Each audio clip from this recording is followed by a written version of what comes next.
Hey guys, welcome back to Takeover Tuesday. If this is your first time to join us, my name is Shane, and this podcast is all about just having an eye-to-eye, face-to-face leadership talk where I share my heart with you to try to encourage you and to help lift your level of leadership, not just for you, but also for the organizations that you lead. And I want to thank all of you guys for tuning in today. We know your time is valuable.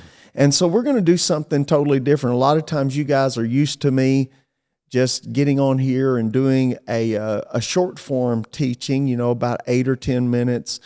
But today we're going to facilitate a little bit of a discussion because All right. I've got our media pastor here. This is Noah Erickson.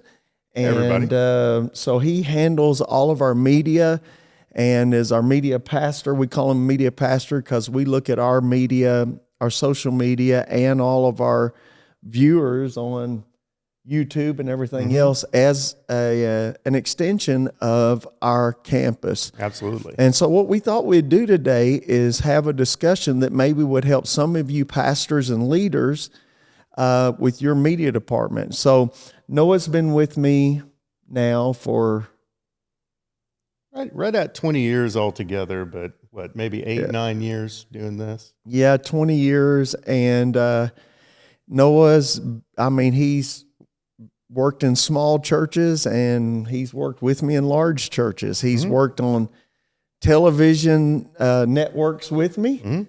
And then he's worked in sound booths with me. He's been behind the scenes in closets with a computer, looking live in on service. He's done everything from directing to fixing Wi-Fi problems. He is the guy that we use to fix everything. And so I guess what I'm trying to say is he knows a little bit. He knows something about everything. He's one of those guys. He really makes me mad, angry. I just want to punch him right now. But yeah, exactly.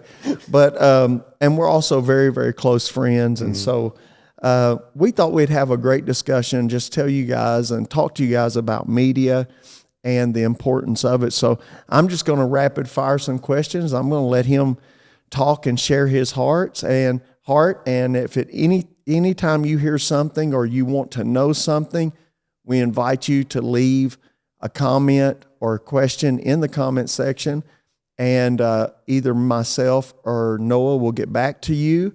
And we'll also put in the description an email of how you can reach Noah.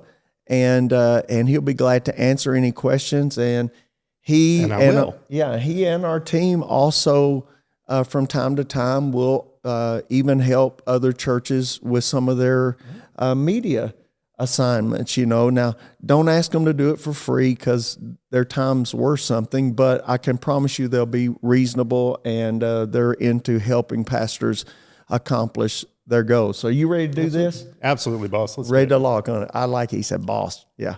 He's only doing that because they're on camera right now. That's I call you that about half the time. So who's around? Excuse me. All right. Let's talk about media in general. Things have changed a lot.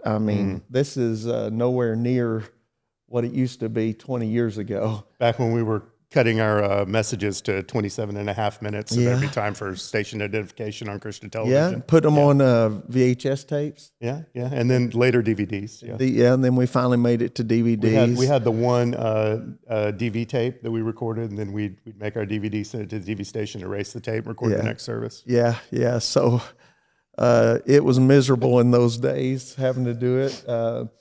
In fact, a lot of you guys right now had what's a VHS tape? Yeah, it's okay. Yeah, but so Noah, let's talk about what we feel is why is media doesn't need to be such a big deal in churches.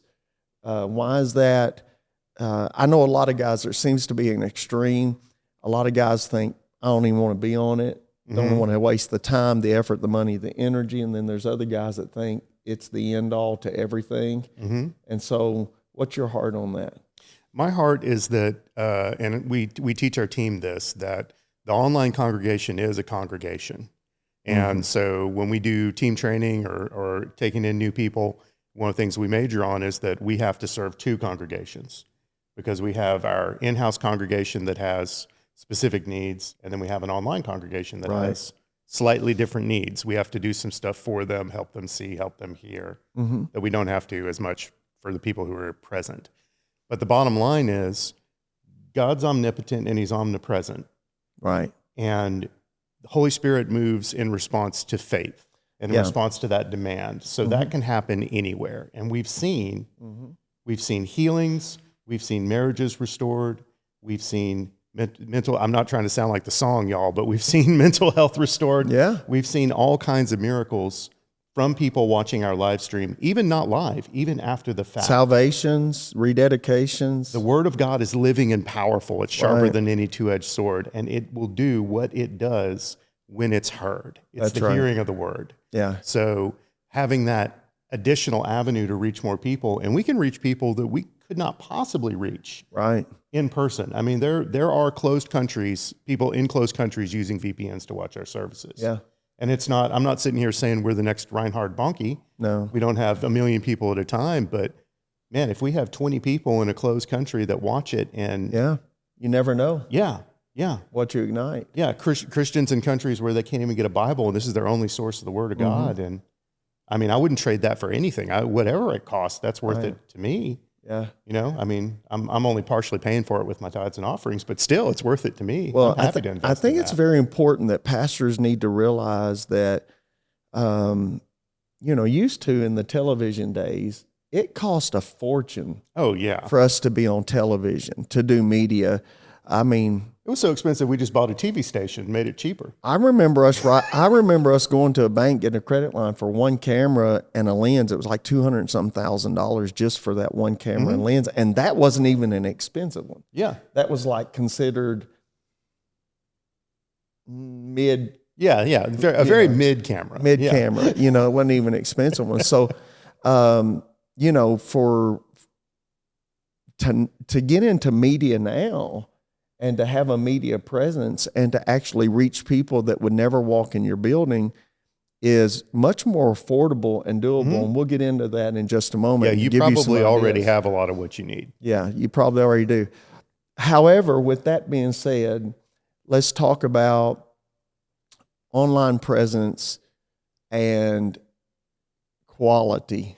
Because, okay, I don't want to offend anybody, but there are some things you don't need to put online if it doesn't have a certain level of quality. Yeah.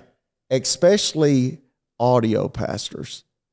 Audio. You can get away with some shady video. Yeah, your lighting's not perfect. Lighting's not perfect, but if you have bad audio, you want to talk about that? I mean, give them... It's super, super important, and obviously that, your worship team's going to play into that. Yeah. Depending on where you are with that, when we're present in the room, it's easier for us to feel what's going on.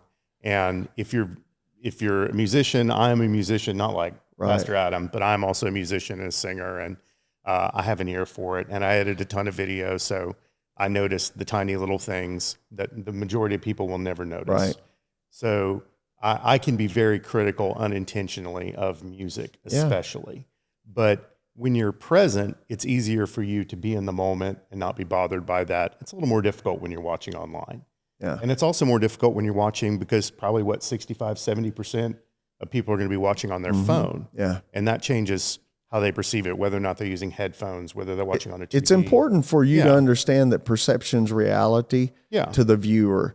So they're used to seeing certain things on social media as far as quality. And when you present something that's a very poor quality, basically what you're saying to them is, this is the way we do church. You're not saying that. You might be doing the absolute best that you can do, but you would be better off to record that service and then come back and edit it and put something quality on there than to actually air your service live and just, okay, I'm going to give you a pet peeve. This drives me insane. I don't mean to be offensive to anybody. So if you're doing this, don't get offended. Just take it as some constructive criticism. I hate to see somebody take a tripod and put a cell phone on it, position it somewhere around the front row or maybe up the aisle, and then have no good audio at all. Yeah, just that camera microphone. And the camera microphone, and you're hearing that, and then you hear the worship team. And Pastor, how your worship team sounds live is not necessarily how they sound absolutely in feed.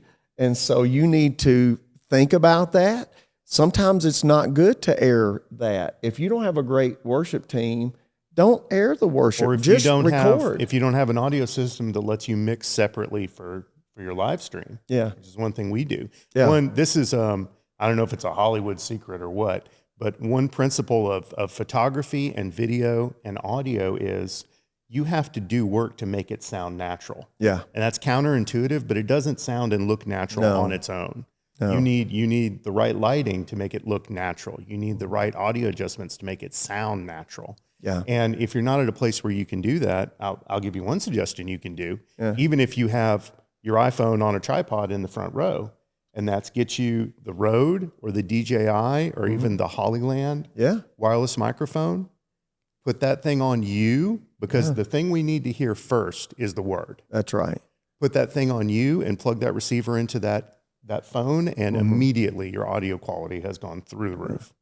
Pastor, I would encourage you, if your worship team is not good and you don't have the correct setup to post-mix your worship before it goes out live. I mean, we're still working on ours, all the time because we're having to change stuff and we're growing so fast. But if you don't have that ability, Pastor, it is better for you to record your service and use, like what he's talking about, one of those mics, record your service, and then have somebody to edit your service and put your sermon on, and they can, I don't know how you do that. Tell them how to, you set it up as a preview or a premiere on YouTube premiere. And on Facebook. You can set it up as a premiere, and it acts like a live. People can be in the chat live with everyone watching it together. Yeah. I'll give you one thing though, and that is when you premiere on YouTube, unless you're using Subsplash or Restream or another service that lets you schedule a live of a pre-recorded video, if you're doing it direct on YouTube, on a premiere, YouTube always adds their own countdown. So don't put a countdown on the front of your video, or it'll be a countdown and another countdown, and then you'll be live. That's good. So, good advice. Well, guys, ask me how we learned that. Short answer, it's the hard way. Yeah, exactly. Well, the biggest thing I just want to get across to you right as we're talking about this is think about your quality, especially your audio quality. When your worship team is leading worship, if you don't have a great worship team, don't air them. If you don't have the appropriate equipment, don't air them. Pastors, this is very important for you to grasp. Even with us, no matter how good our worship is, and we have great worship, even with us, most people will not even tune in to the worship. They'll wait for a little while till they think I'm going to be preaching, and then they'll start logging on. Or we'll see the attendance go down and then come back up, online. And so you got to be mindful of those things as you're, airing your stream. Anything else you want to add to that, or? No, just don't worry about it, and don't feel bad about it if there's an area that you're not ready for that yet. It took us, we had to build into these capabilities. And we're still building. And we're still building. Yeah. We've got drummers and guitarists and bass players on rotation now. That's amazing. We didn't start out that way. We started out with some people volunteering started out their with time. A click track. Yeah, we started out with a click track. Yeah. It wasn't called a click track. It was a track. I will throw in one thing, because you mentioned post-mixing worship. Yeah. So as near as I've found, the easiest way to do that, and this is a chunk of money, but if you're using an analog soundboard or an older digital soundboard, and you can get a Behringer Wing, that is an amazing mixer. It is. And reach for the out to money, us. it's the best. For the money, it's the best. It's probably more channels You'll get really Or big with a big Personas. team. Personas will do the same. Personas will do the same, but what I love about the Wing is it's got built-in multi-track recording. Yeah. And it functions as an interface for your digital audio workstation. You can plug a computer into it, and you can do your post audio mix or your faux live directly on the board. And we did that when we were at college. Now, I'm not able to give you the name of this piece of equipment, but I was just recently at a church, and I haven't even had time to tell them about this. They actually had their post mix going into a small piece of equipment that was set up. It was AI driven, and it actually was kind of your it went out of your board into this. It mixed it, optimized it, and sent that out to your live stream. Oh, so it was doing it in real time. It was doing it in real time, so you don't even have to. I can't remember the name of that service, but but we did look at it at one point. Well, now it's not just a service. They actually have a piece of equipment that you can buy and you can put in, and it does it locally. And so that's something that we'll probably be looking at, because it makes our audio engineer, it makes his job so much easier to just manage the house and the live stream be taken care of. So it is difficult. The biggest takeaway I want you to get is, please do not air poor quality audio, and please don't air your worship team. I'd rather the people come to your church because of a great message they heard than stay away from your church because they heard very mediocre worship. And it might not be mediocre worship. Live, it might sound good. But you just might not have the equipment and the skill set and the people to be able to translate that into what sounds good online. Yeah. So let's talk about equipment. Let's talk about how can a church that doesn't have a lot of resources, give them some ideas. How can they get started? What kind of equipment would they need? How can they just get going? I'd say tier one is take your relatively recent past 3 years iPhone or flagship Android, whether that's Pixel or Samsung or whatever, on a tripod. You could get an Osmo Mobile gimbal, which would give you some ability to track you a little bit, depending, Pastor, on how much you move around. Pastor Shane moves around like a wild man, crazy all the time. So we need a human operated main camera to be able to follow him. But if you preach from behind the pulpit, then you can have a static shot and it'll get you just fine. Yeah, and there's some great cheap point of view cameras that if you can mount them in a certain location, if you have lower ceilings, you can mount it there, or maybe you have something you can mount it on that gets a good angle of the stage. You can get some good ones. That's an area where I'm personally picky, and a lot of it is from editing so much video. But like, I can see when the lip sync is out where other people can't see it, because I'm just used to looking for it. So me personally, I don't like a GoPro, because a GoPro has a lot of lag on the output, and your video and your audio are going to get out of sync if they're not. And I wasn't even thinking about a GoPro. Yeah. I was thinking about a real a Marshall or an Aya point of view camera. Yeah, there's some stuff out there again that might not be name brand stuff that I went to some churches and watched them do. I just came from a church, and I was telling Noah and Emma, who also is in our media department, they had iPhones, and I don't know how they were doing this. I mean, Noah could probably speak to this, but they were using OBS, and they had somehow or another they had their iPhones. There's an OBS camera app for iPhone and Android. Yeah, so they had their iPhones, and they had a couple of teenagers with iPhones, and their job was just to simply walk around during worship and get shots of worship or get shots of the pastor. They didn't walk around while the pastor, but they'd hold a camera there, and somehow or another through their switcher, they could switch to that viewpoint. And I wish I had a picture of their switcher, because I'd like to see what it was. It was all on computer. It was all on computer. Yeah, so you could do it all through OBS. You could use a program called vMix, which is a very high-end computer-based video switching system. One advantage to that is, if you are going to use iPhones or something like that is going to have some delay in it, because if you're sending video over Wi-Fi like that, not using a high-end wireless transmitter designed for live production, Right. then there's going to be some delay. But vMix will let you delay your other cameras that are plugged straight in so it syncs up. And that's something we can't do with our production video switcher that we have. Right. So we can't easily integrate Yeah. things like phones into our setup, but you could if you were using vMix. Or again, you can do it on OBS.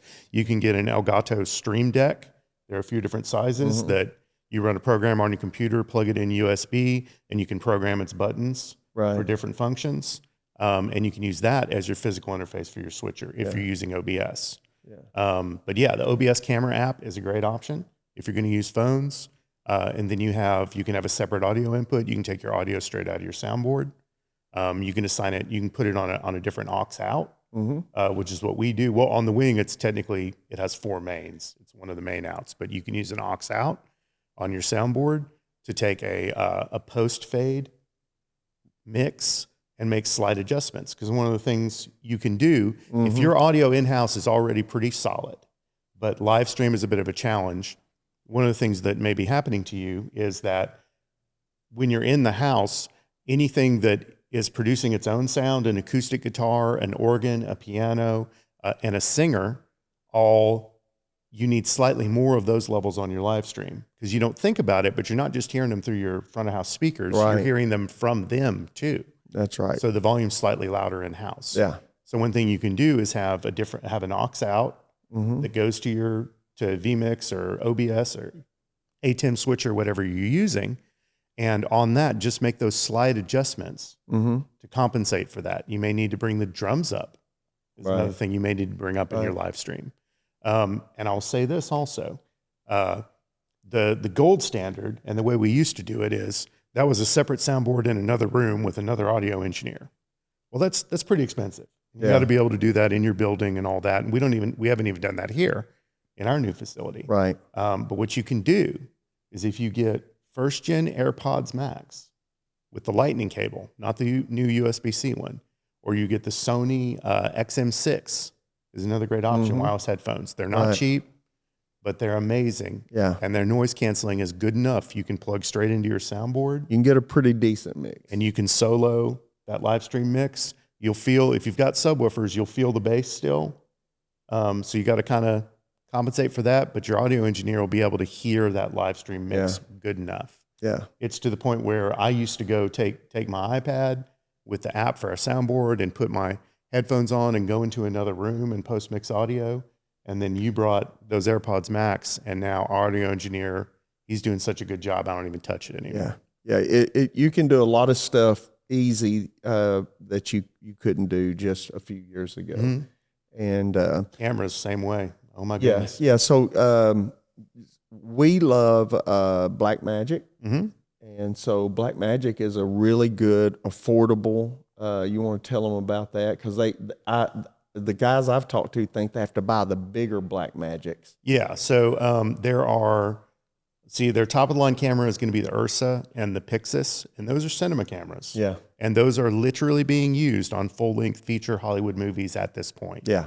But Blackmagic is, they're almost like Apple in that it's kind of a full stack. They don't have lenses, but they have cameras, they have follow focuses and power zoom controls, they have monitors, they have video switchers, they have video storage and distribution hardware. They're the brand pretty much for video converters. If you need to go between HDMI and SDI, you need to change resolutions or frame rates. They make little boxes that do that.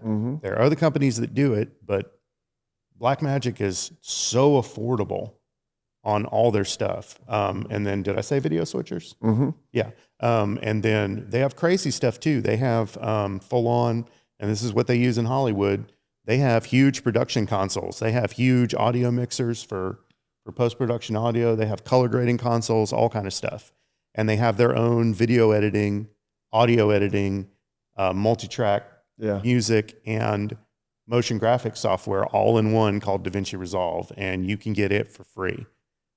You can also get the studio version for $300, lifetime license, which is what I did. Which is cheap. So cheap versus paying $60, $70, $80 a month for Adobe Creative Cloud. Right. That adds up to over $300 pretty quick.